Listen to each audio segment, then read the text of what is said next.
All right, folks, it is Monday, 11:11 p.m. Make-A-Wish. We've got the Week 9 recap show. We are going to go over a few different things like our top 10. We're going to recap the card from this past weekend. We're going to talk about our picks for this upcoming Week 10, including one lock that we've already got in place. We're going to keep it. We're going to take advantage of it, and we're going to talk about it tonight, as well as Brian Kelly out at LSU. It is a jam-packed show here on a rainy night in Nashville. So buckle up. Get ready to go, and we're going to go through it together. Here we go.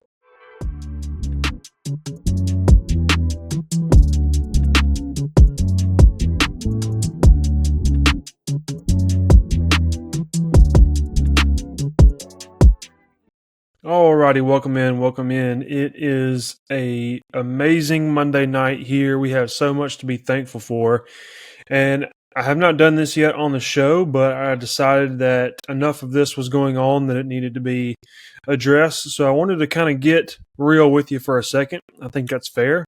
We've got a lot of people that are sticking with us every week on this show, so I think it is fair that we get real for just a second. But we've had three pretty important people in the sport of football. Two of which I'm going to talk about in the sport of football. One of which in sports media in general that have unfortunately passed away just in the last week or so. And so I wanted to spend just a very quick moment talking about these people on a very surface level, but more so the meaning of, why I'm even mentioning this. But number one, we had Cody Frank, better known as Barstool Beef, just passed away this past weekend. We learned today. Kurt Hester, the strength and conditioning coach for Houston, who was featured on College Game Day a few weeks ago with his battle from cancer, unfortunately passed away recently as well. And then also just a couple days ago, Nick Mangold, who was a longtime NFL center.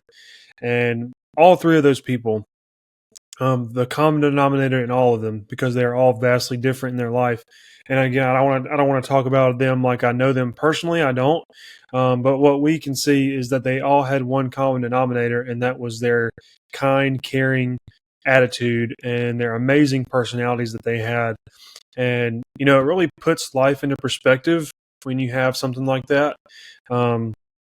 Again, like these people were recently outwardly facing in the media. You could go back as recently as a few days ago and find any three of these people online sharing their story, putting their personalities out there, and it just shows you life is so precious. And it kind of reminds me of things that I think about on a daily basis. I talk about all the time on this show how I'm so grateful for the people who watch and support.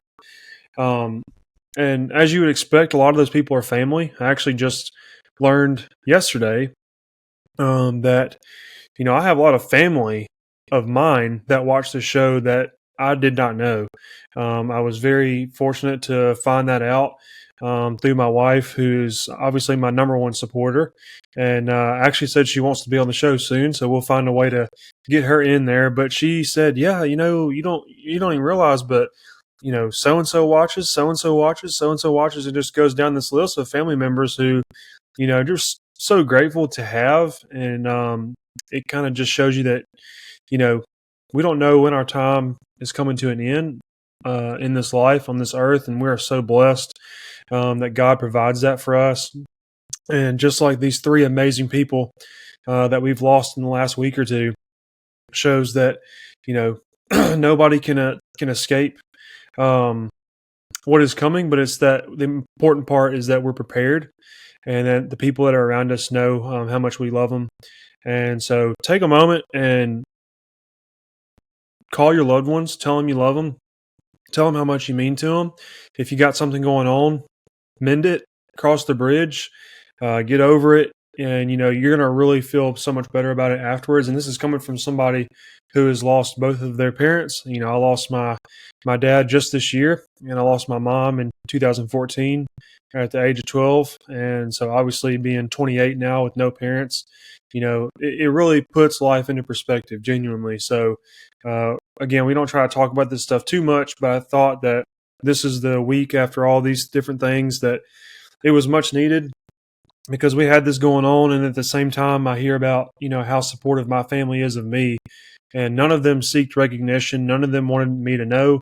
They were just going to do it because that's what family does. And so, to all of you out there, I really appreciate you. I love you. Would do anything for you.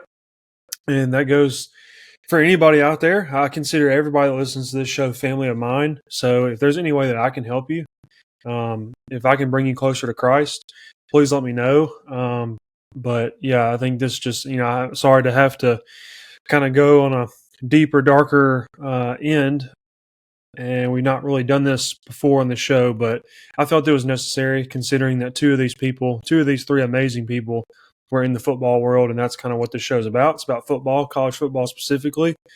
So yeah, be good people, call your loved ones, be involved in their life, and it will end up working out for the better. So thank you guys again for the support. Let's get into some football. This is what we're here to do. We have so much fun doing this. I genuinely, was just talking to somebody tonight about how different things that you can do to improve, your mental health, just improve, drop your stress level, improve your outlook on life, make yourself feel better. And I've learned that over the last couple of weeks, I feel like this show has really helped me with that. So I just want to say thank you again because, this is just a privilege to me to be able to do this. Although I don't necessarily benefit from it financially, I don't benefit from it as far as recognition. I'm not like going viral. I'm not making any money. I'm doing this because I love it. And the only reason I continue to do it is because you guys are out there supporting me. Every week, I feel like we're getting more and more views, which is great because we're expanding the lens of how fun college football can be and how it can genuinely bring people together. Because people are always looking for stuff to do on the weekends. And then we're getting into the time of year where, like this past Saturday, it's kind of gloomy, rainy. And hey, there's college football on all day. And you can sit with your family. You can play games. You can have fun and have college football on in the background. And you can have two teams on that you have no connections with. And then a big play happens and everybody can scream and roar and cheer just because. And that's what I love about the sport. It is, it's uniform. It is it connects people in ways they didn't expect. And so, I really do think that this is done so well for me personally. So again, thank you so much to the people that keep this going. Because if I was at this episode now, I don't know if we're at 10 yet. I think we're close to that. But if I was doing this up to this point and had like 0 views and like maybe I had 2 or 3 friends of mine and that was like who was watching, like I probably would have quit by now. But because the views go up, the support continues to come in. I continue to do this for myself, but also for the people out there who might need this. Another great thing that happened. I just noticed something. I can't believe I just noticed that. My wife is amazing. I had this, sorry, I'm going to get back to that because it is important. I have this Mercedes-Benz F1 car right here that a good friend of mine gave me as a birthday present because I'm a big F1 fan. As you saw, I used to have the F1 movie album right behind me there. And I'm a Mercedes fan. Maybe I can get a placard or something to go back here. But I love F1. I love Mercedes. And I got this car gifted to me for my birthday, and I loved it. And I can't believe I had not thought to put it right there until now, but I just noticed it. Wow, look at that. Fits perfectly. Yeah, that's what that is. Anyway, going back, I had somebody reach out. Again, this is what the potential of this show can be for you guys out there. I had a friend reach out who's been paying attention to the show, watching it off and on, supporting me. Every time I post about it or whatever, and this person reaches out, it's like, hey, I'm really passionate about this subject. And how do you do it? If I wanted to do what you're doing, can you walk me through it? Can you tell me how to do it? Like, is it easy? And man, that like totally warmed my heart. That this person was willing to put themselves out there for something they feel passionate about and to take whatever little advice that I had and try to learn from it, it meant the world to me. And this is just a message to all of you guys out there. If you feel passionate about something and you feel good enough to put it out there, and it takes time to practice, get comfortable behind the mic, and then really get comfortable with how all this stuff works. I wish it was just like sit down, hit record, hit stop when you're done, and then post. It's just not that easy. But again, going back to what this does for me, it makes me feel so much better in my head because it gives me like 2 hours a week to just talk about something I love. And so to see somebody say, "Hey, I think I might be ready to take the next step," was really, really awesome. I hope it works out for them, And so if you are out there and you feel that way, please let me know. I will help in any way possible. So yeah, things are going great. I know we started on a really deep, vulnerable subject, all to kind of bridge into the fact that I'm really appreciative of you guys, and I'm here to help.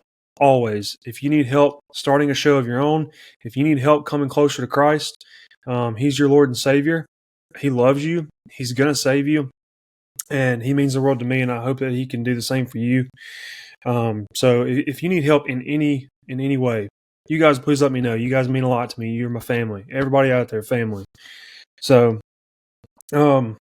yeah, means a lot. Let's get on to the football, though. Let's get on to the football. Here we go. Let's all take a deep breath. Don't close your eyes and take a deep breath, especially if you're driving, listening to this on podcast. All right. Vibes are up. Vibes are up. It's time to talk football. Here we go. What do we do first? We never have a specific order going into this. And we have a lot of things to talk about. As I said, we have a few different topics than we've had before. Let's start with our recap of last weekend. So I said last week that I was going to come on here, no doubt, and have a great recap. And it might not be a great recap. I kid you not. The weeks of practice that I put in on this, where I made predictions that did not go public, it only went to my focus group. I was like killing it. Just killing it. And that's probably the reason why I got confident enough to post publicly. And since I have posted publicly, I've had one good week. Just one. And again, I think this is like week number 5 going public. So I don't know. Sometimes it's just hard like that. And I think it goes to show you how much parity we have in the world of college football right now. It seems like it's just better to just take all the non-favored teams, all the underdog teams, because it seems like we're getting upset after upset every single week, and teams are winning that aren't supposed to be winning, and then teams that, they go 3 weeks in a row and dominate, and then on that 4th week, they're just like, just nothing, just flat nothing. So it has been one of the hardest years to predict. As I said, I've done this for a few years now, predicting these games, and I have not had a year as crazy and as weird as this. I think we've all have seen how crazy this year is going to be. There's a very good chance you're going to have. There's at least a chance for one undefeated SEC team if Texas A&M holds out, and then you're probably going to have a few one-loss teams in the SEC, and probably several two-loss teams in the SEC. So just a crazy year, and that's my main conference. That's the conference I'll talk about the most. So that alone puts me in a tough spot. And then you have these other Power 4 conferences that are just really vulnerable right now for the taking. We had like Texas Tech was a team we were super, super high on, and they were doing their part for us. They were fulfilling our predictions, no problem. And then they had, 1 week where they fell short, had a bad game. And now it's like even them, I'm not like just super confident in, because we've seen what can happen. Then, look at Ole Miss. Ole Miss has a terrible game against Georgia defensively. It cost them the game. And then they bounce back against the best defense in the country and put up as many points as they put up against anybody at the Power 4 level. I mean, just things are just weird this year, man. So I hope you don't look at it and say, Scott really sucks at this for as much as he talks about how much he loves it. I really don't think that's the case. Granted, I'm not an expert. This isn't my job to do this, but believe me, I'm putting the work in, I'm putting the research in, and it just has not worked out in the last couple of weeks, man. It is crazy. So I'm going to try to take that and do with it what I can, that information, again, but I don't want to fade too many of these teams that have proven to do us well just because things are going awry in other areas. But I also don't want to take these teams that I just really don't believe in and, get behind them just for them to fail us when we're not expecting it. It's just hard. So we're going to continue to do what we do. We're going to look at the same metrics we look at every time because those metrics have not let us down in the past. We think it's just a really weird year. And we're going to chalk it up to it being a really weird year. And we're going to keep going, but just hang in there with me. Again, I'm not condoning you gambling, and I'm not predicting these games so that you can go and gamble on them. So I really hope that I'm not hurting anybody's pocketbook. That's not my intention. But at the end of the day, my reputation does mean something to me. I do put this show out with the intention of winning every prediction, but it just doesn't happen that way. So I hope that doesn't cause you to enjoy the show less. I hope it just kind of makes it more interesting. Like, how's he going to back it up this week? Because believe me, I have a hard time thinking about what to say sometimes on these weeks where they just don't go our way. But the important part about this week not going our way is it really did. And it did because of this team right here. The Ole Miss Rebels got it done this weekend, people. They got it done, and it was fun. And I told myself it was an 11 a.m. game.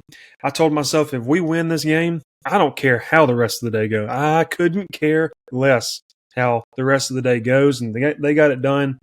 It was a great game, awesome game. So, we'll see. We'll keep going. I'm not that upset about it because my team's still alive, very much in the hunt for the playoff. But it's one game at a time. 1-0 every week is all we can ask for. But I'm still going to do my best on all these other games. So if your favorite team is out there and you're hoping I can predict in their favor, I'm going to try. Yeah. So let's recap the weekend as a whole. So let's go back. I'm actually going to use my phone instead of my computer for this one. So as I said, we had Ole Miss plus 5.5 on Saturday morning. That hit. That was a great game. The defense finally stepped up to what their potential is, which in my opinion still in that game was just kind of average. Nothing special. They just managed to get stops when they really needed it. That's what you saw like in the Georgia game. They just didn't get a single stop at any point. No punts from Georgia. You just can't do that. You're never going to win a game like that. So getting a couple punts in there, getting one turnover is just enough for a team like Ole Miss where their offense is super potent. So great win by them, and still room to improve, which should scare a lot of other people that they have to play. So a great start to the day. USF -6 was so tough. It was so tough, man.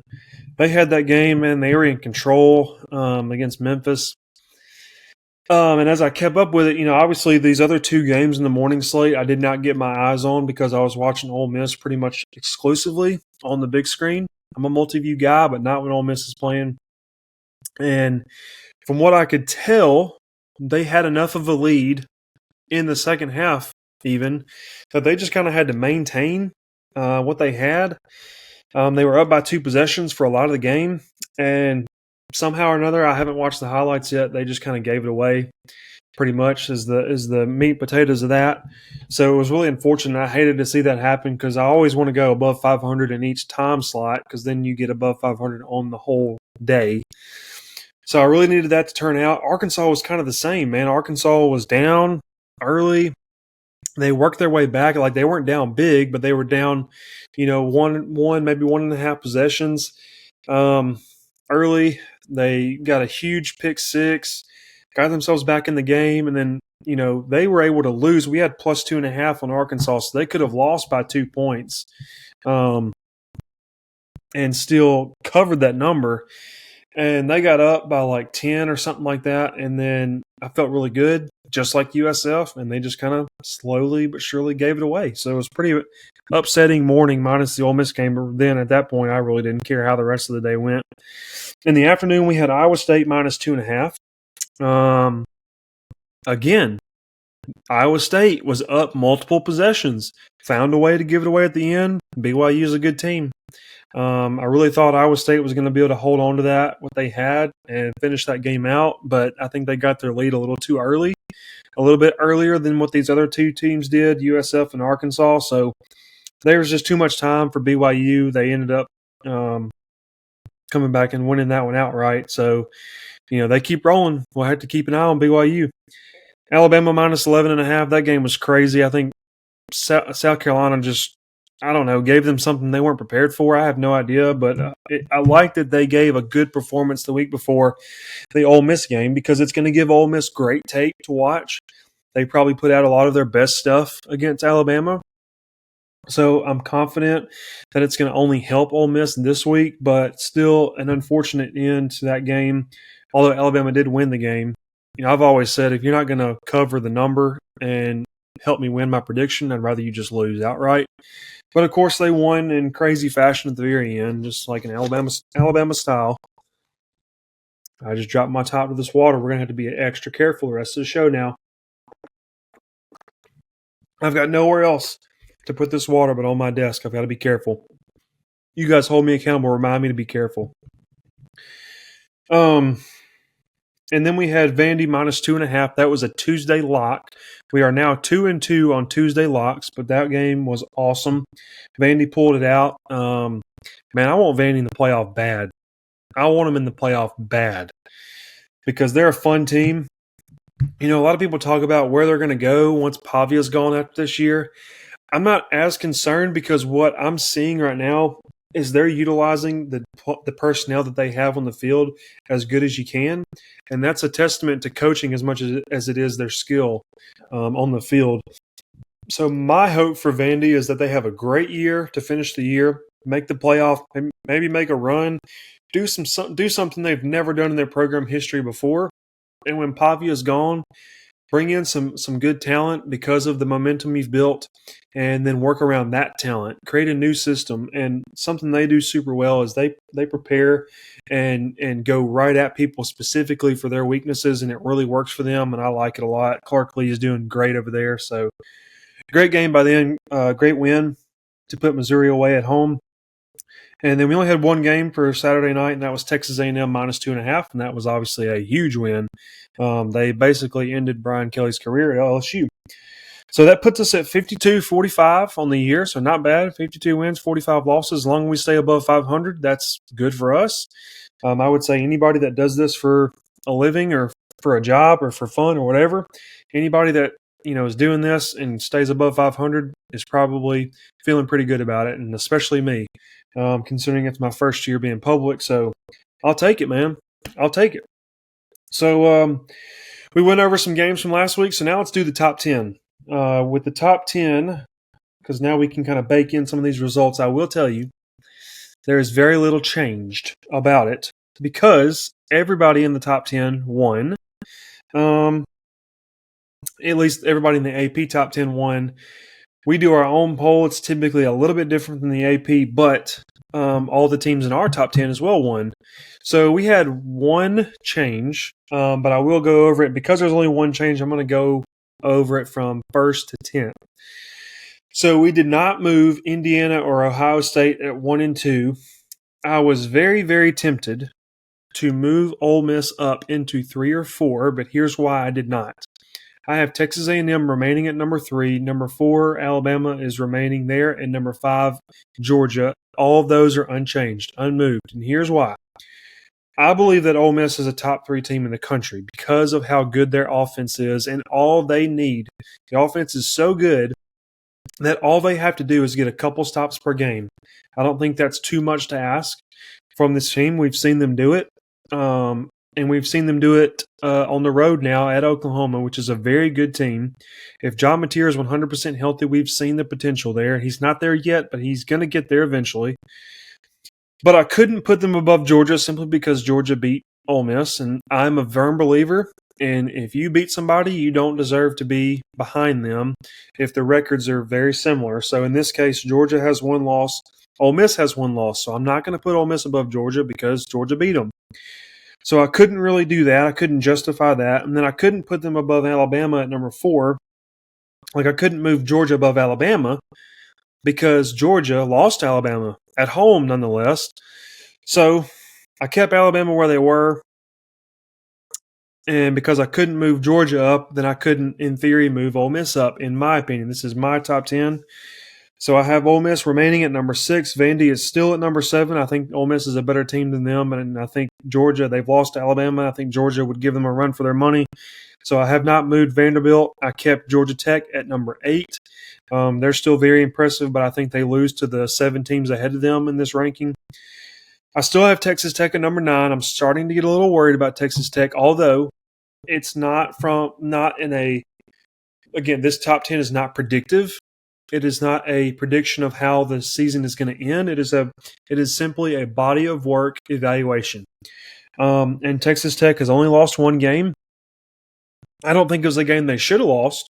They lost on the road to Arizona State, who's not doing all that great right now. But I still think they're one of the best teams in the country simply because of what they have done already. Now, I don't know how it's going to shake out for them. They're starting to worry me a little bit, but not to the point where I would actually bump them out, such as like Miami is a great example. I bumped Miami out because their loss to Louisville at home the week before last was very concerning for me, very concerning. And I don't think Texas Tech losing on the road to one of the mid kind of upper tier teams in the Big 12 is all that concerning to me. They've kind of gone back and forth with quarterbacks. Baron Morton is kind of the guy, but he's injury prone. And their backup is arguably just as good, and he's come in and done a lot of things well. But I think that back and forth kind of going, one guy 1 week, the next guy the other week because Baron Morton's hurt, back and forth, is just not all that great. But what we have now is Will Hammond, the backup, is out for the year, tore his ACL, unfortunately, just in time for Baron Morton to get healthy and come back. So he will be back 100% healthy starting this week, which is impeccable timing for them. So I'm not really all that concerned for them on who's taking snaps. But definitely taking away that backup option from your injury-prone starting quarterback worries me just a little bit, but not enough to move them out. So I had them at number 9 still. And then the new entry of the week is BYU at number 10. I had Tennessee at number 10 previously. And with BYU, actually, no, they lost a game. They lost to Utah. Or Utah lost to BYU. I can't remember. I literally just looked at it 5 minutes ago. I know this stuff normally, but this is strictly like there's too much going on in my head. But anyway, I think BYU is very impressive. I think they've done a lot of great things. I think they have a lot ahead of them. So I didn't mind kind of putting Tennessee out for now and putting BYU in at 10. So that's our top 10.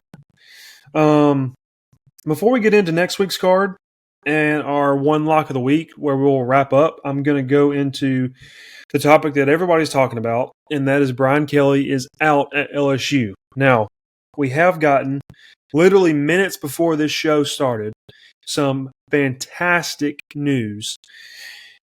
Although it's not official, Lane Kiffin has posted, just before we hit record here on this show, a picture of his entire family. Although some members of the family were photoshopped in because they weren't all together, he put a picture of his entire family, all the way from him to his brother Chris, who's on staff at Ole Miss, and all of his family, to Knox and Landry and his wife, or ex-wife, I should say. Really, like all of his active family as of right now. He puts them all in one picture, and in big caption at the bottom says, "Okay, Velvet Ditch, do your thing." And the caption on the tweet was the house emoji. And for those of you who don't know, Velvet Ditch is a kind of a coined term for Oxford. So basically, translation, all right, Oxford, do your thing. with the home emoji in the caption. So although it doesn't specifically say I'm not going anywhere, it definitely leads you to believe that he's not going anywhere. Now, I tend to be optimistic, but also realistic at the same time, never pessimistic. Think that could also mean we have a big game against South Carolina this upcoming week. We need it to be packed out. We need a full stadium that's going to be super loud. We need everybody to stay for the entirety of the game. Now, I think there's other ways he could have said that because he's already said in the press conference. So he said, hey, we're going to need all of our fans, blah, blah, blah. He's done this number, several times in front of big games. So I don't think it's that because I think the picture of the family goes a long way in this scenario. And I think it does definitely allude to the fact that he's not going anywhere, which is great. Fantastic. I could not feel better about it as of right now. So we'll see where that goes. But going back to Brian Kelly, it's a crazy world we live in, man. And here's why this new landscape is going to hurt programs more than it's going to help. Because if you look at what everybody's talking about, and that is the buyouts. Now, the buyouts are important for a number of reasons. Everybody thinks that they are bad because then the school has to pay all this money to let these coaches walk. And they're like, man, these coaches are getting all this money just to get fired, just to go home. But what the buyouts do is it protects the school. Lane Kiffin's a prime example. Lane Kiffin has like a $10 million buyout, something like that. I could be wrong, but it's something like that. It's north of $10 million. So what that does is if a coach isn't fired, like if Ole Miss doesn't fire Lane Kiffin, but somebody else wants to come in and give him another offer that's better and he can't turn it down, let's say LSU, for example. If LSU wants to hire Lane Kiffin and he's still an active head coach for Ole Miss, LSU has to pay the buyout to Ole Miss to get him on their staff. So although people are talking about it like these buyouts are terrible, man. All they do is hurt the team, which we will get into that because they definitely do in some case scenarios. I think they protect the schools just as much. That's what nobody's talking about. So next time you hear about a buyout, think of it this way. If a coach is poached from their school, water break, the school that is poaching then has to pay that buyout to the school that is on the brunt end of things and losing their coach. So there's some good in there. Here's the bad. The bad is for when you fire a coach. For example, Brian Kelly has a buyout of $53 million. Very, very up, very, very high. Way up there. I think Jimbo had a higher buyout from Texas A&M a couple years ago, but nonetheless, this is a major, major buyout. So where this is going to hurt LSU, and LSU's not hurting for money. I don't want to say that or sound like I'm saying that, but what it does is you have to think it's not just $53 million and then you move on. That's $53 million to fire him, and then you're going to probably fire the rest of the staff. That's normally how it works. You're not going to retain all the coordinators and stuff that he hired after you fire him. So then you got to pay all of their buyouts, and then you have to pay the money to hire all their replacements. So in a situation, it's not always going to be double the number, but in this situation, because LSU is very high caliber, huge legacy, a lot of history, and they want a big prominent coach, we can assume it's going to cost somewhere close to that buyout to refill that staff. So let's just say they fire him, they pay $53 million to him. All the money that they're going to pay to fire his staff, which I think they're on their way to doing, and then rehiring somebody of equal caliber to Brian Kelly and let them hire their staff, we're talking $100 million.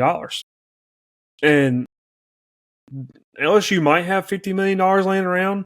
I don't think they would have signed up for that buyout if they didn't. But $100 million ain't laying around anywhere. I don't care who you are. So you got $100 million for LSU to retain or replace for a new staff. James Franklin had a $49 million buyout. It's probably going to be similar, close to $100 million there.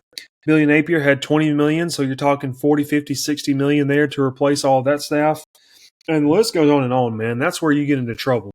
So obviously a lot of these schools have really high caliber coaches on their hot board. Lane Kiffin is number one on a lot of them. You got Dan Lanning on there. You got Brent Key on there from Georgia Tech. James Franklin is on there as a free agent at this point. There's a lot of coaches that are going to cost a lot of money that are probably going to get hired in some of these positions. Now, I don't think Dan Lanning's going anywhere. I don't think Lane Kiffin's going anywhere. Eli Drinkowitz is very possibly going somewhere from Missouri. And then John Summerall from Tulane's probably going to get hired away. Alex Golish from USF very likely to get hired away. So we'll see where it goes. But man, you got to remember that stuff. It's not, if you're a fan of one of these programs that's looking for a new coach, it's not just pay the guy to go away and then make it happen. It's really not. That's what makes it hard. And I think we're going to see this down the road. The reason we're seeing it now is because the 12-team playoff has opened up an opportunity for a lot of schools to compete for a national championship. A lot of schools that haven't really done it before, Ole Miss being one of them. Potentially Vandy. Vandy's potentially competing for a national championship. They've never been here before. So you start to get these schools that jump in that have not been in this situation before, and then that's when you get your LSUs and your Floridas and potentially your Auburns that are like, hey, man, we belong here. We've always belonged here, and we're going to do whatever it takes to get here. We're not waiting around 5, 6, 7 years just to make one run. And so that's what's going to happen in the near future because Auburn's probably going to fire Hugh Freeze if he loses any more games. Kentucky is likely to move on from Mark Stoops because he just hasn't done a lot of great things since he's been there. And although they're not a big program in the SEC, they want to win. Obviously, everybody does. Especially in that conference. And then that's what you're going to see is you're going to see a lot of these coaches get let go because their programs aren't patient enough for them anymore. And where it's going to bite them in the butt is they're not going to be able to afford or offer the people that they want. Therefore, it's going to turn bad. You're going to have to take chances on guys, and you're going to be like, man, we have to take a chance on this guy, and we already had, Coach XYZ over here. Brian Kelly is probably the best example. Brian Kelly averaged a 9-3 season every year.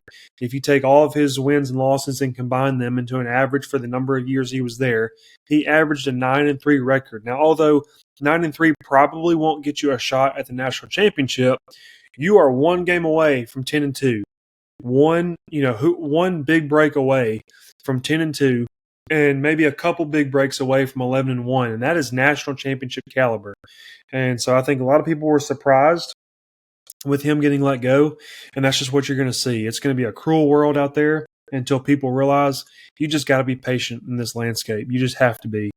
For the number of dollars that's getting thrown around, because you're not just paying the coaches, you're paying the players too. These players are making millions of dollars too. It's hard to realize. It's hard. It's a hard concept to grab onto and be like, whoa. But, man, listen to Lane. Lane talked to, about Georgia, the Georgia game, how that game went. He's like, hey, I hold myself to a high standard. I hold my staff to a high standard. And we failed this week. We failed these kids in this game. But what you got to realize is we pay these players a lot to execute their job too. And so it's going to get tough. It's going to get real tough. I'm not looking forward to it. I'm looking forward to it in terms of if Lane Kiffin stays at Ole Miss, then we're set up to take advantage of some of these schools. But I think some of these schools are getting into real deep water. So that's all I have on that. It's going to be entertaining, to say the least. Hopefully not for Ole Miss. I hope it is very bland for Ole Miss and the fact that we keep what we got and we move on. Let's get into what we got for this next week and let's get out of here. It's late. It's Monday night. We got a long work week ahead of us. But we got an outstanding slate for this week, a very sleepy slate that people aren't going to realize. It's going to be one of those weekends that sneak up on you, and you're like, man, that was entertaining. We got one lock we'll get to towards the end, but let's just go through these games real quick. I'm not going to dive into them as much as I have before on the Tuesday show because I want to save time. We have one game. How am I going to do this? I've got a Thursday game, and I didn't realize this game was going to be on the card in time to actually do the research. We may have to do a freestyle lock here. and I have not done a freestyle lock to this point. I just told you I had one lock. I may have to have two because I got a Thursday game, and by the time the Friday episode comes out, the game's going to be over. Tulane at UTSA on Thursday night. I'm not going to be able to make a prediction in time for the Thursday show and get it out in time, so we're just going to have to go for a lock. I haven't looked into this game one bit, but here's what I do know, is that Tulane's rolling because USF lost this weekend to Memphis. That puts Tulane back into the top two in the American Conference. So as of right now, we have two one-loss teams in the American Conference, and then we have Navy undefeated. And here's what I'm thinking. I'm thinking Tulane has a chance to make their way into the AAC championship game, which is their key into the G5 spot of the playoff. Their only competition as of record right now is Navy being undefeated. I don't think Navy will finish undefeated. Granted, they might. I don't know. Last year when they had the fantastic year and Army also had the fantastic year, we had ourselves a really good Armed Services Bowl at the end. And I don't know Navy's schedule going forward, so I don't know if they have another losable game. I'm just imagining that they're going to find a way to lose at some point. But if Tulane is going to do what I think they're going to do, they've got playoffs in their hands. It is right there in their grasp. It is control your own destiny time for Tulane. John Summerall is on every single hot board for every single coach opening because he's just that good. So I think if nothing else, he is auditioning for some of these bigger jobs, whether he wants to be or not. He wants to get his team in.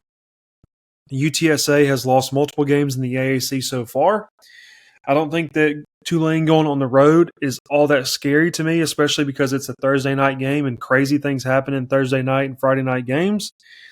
So for the sake of the show and getting this prediction out there, we're going to go ahead and lock in Tulane minus 3.5 against UTSA on the road simply because we just can't get the prediction in time. So I guess that saves me some time doing some research. I'm not going to have to research that game because I just don't have the time. So Tulane minus 3.5 at UTSA on Thursday night. Be looking out for that one. I feel good about it. I know I just said I didn't do research. That may worry you, but I'm willing to take it on because I believe in Tulane. Tulane's only loss is to Ole Miss, folks. One of the best teams in the country. They have done their job against everybody else. This is a small number that they have to cover on the road in an environment that's not known for being hostile. It's a Thursday night. They're coming off of a bye week. So give me Tulane minus 3.5. Let's lock that in. I'm going to have to update the graphic for that. Vandy at Texas minus 1.5. This is going to start our Saturday morning slate. So we're skipping over Friday. Actually, hold on. Let me just make sure. Click, click, click, click, click. I wish I could get the sound bite of when you're on hold and they act like the person on the other line, even though it's automated, is typing. So it's like the click, click, click, click, click, click, click, click, click, click sound of a keyboard, even though it's totally not real. Wish I could get that and throw this in right here. All right, football schedule. Yeah, Tulane's Thursday, so we can't get that prediction in time with research, so we're just going to freestyle predict.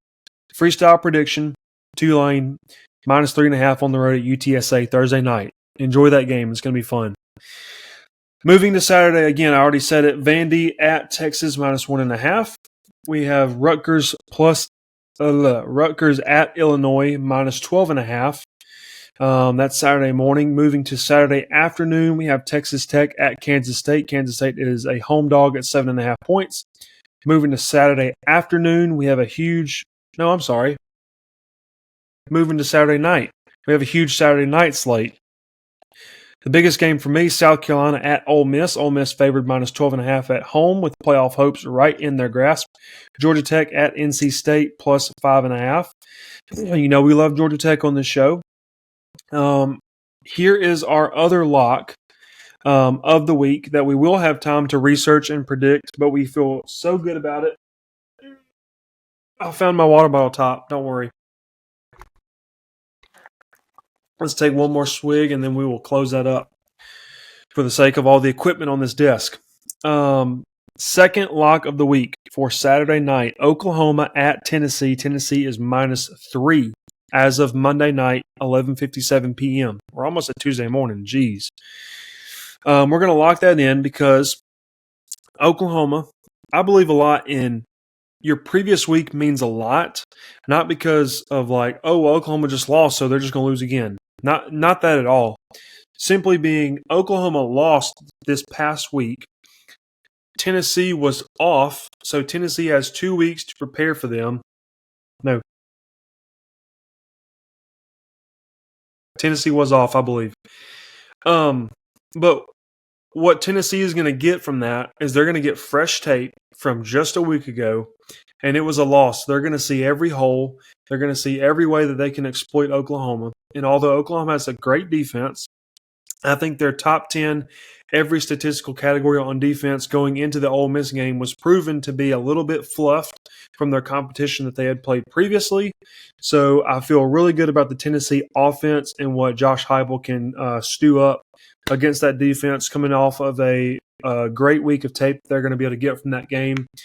And I think they're just back against the wall. I mean, obviously they could still go 10-2, but I think they have an incredibly tough slate coming up. They still play Tennessee, and they still play either Alabama or Georgia, and I think they still play like A&M.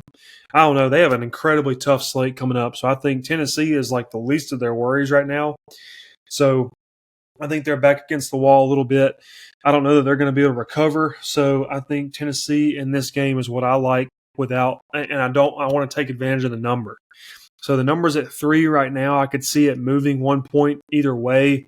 But for now, because I'm afraid that number is going to go to 4 for Tennessee, we're going to take and lock in Tennessee -3 at home at night. Tennessee's going dark mode. They're going black uniforms this week. So 6:30 p.m., Neyland Stadium against Oklahoma. Tennessee is wanting to prove their point, work their way up, get into that playoff. So I'm going to take Tennessee -3 here, lock it in. 2 locks this week, early on Tuesday. And then we have a late game on Saturday that we're going to be looking at, Cincinnati at Utah, -9.5. And that is the games that you can look out for. You can look for a prediction in these games on Friday when you see the next episode. So that's our card. That's our recap show. It's been a great show. We've done a little bit of everything. We did some deep, vulnerable topics that aren't always fun to talk about, but we got our point across. We talked about our weekend last week. We talked about what's been going on in college football as far as coaches getting let go and where we're going with that. And we talked about the games that we're going to hopefully predict on Thursday night out to you on Friday so that you can watch and be ready to watch everything that we expect to happen and give you some things to look forward to on Saturday. Enjoy the game on Thursday. Tulane game going to be great, and we're going to have some great games on Saturday. So with that, we will close it out. Thank you to all the support. Love you guys. You guys are my family. I really appreciate it. Or as Brian Kelly would say, my family. And that's still funny, man. It's always going to be funny. Have a great week. See you guys on Friday. Hotty toddy.